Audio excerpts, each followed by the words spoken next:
पाटना सांबादिक दशरथ बारिक हेले संबोधित केन्दुझर जिला प्रतिनिधि दशरथ बारिक को सम्मानित कराई।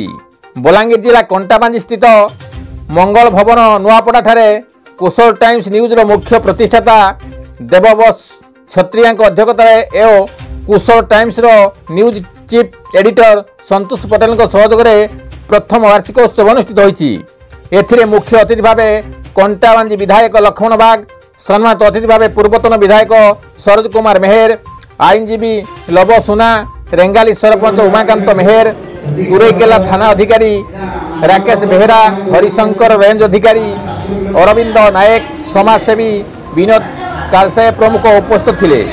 अतिथि मानक पुष्पगुच्छ और उत्तर दे स्वागत करा परे पश्चिम ओडिशार आराध्य देवी माँ समलेश्वरी प्रतिमूर्ति दीप प्रज्वलन कर उद्घाटन करते। यही कार्यक्रम में केन्दुझर जिलार कुशल टाइम्स जिला प्रतिनिधि दशरथ बारिक को स्वतंत्र भाव संबोधित कराई। Govind Raut report, KD news Odia.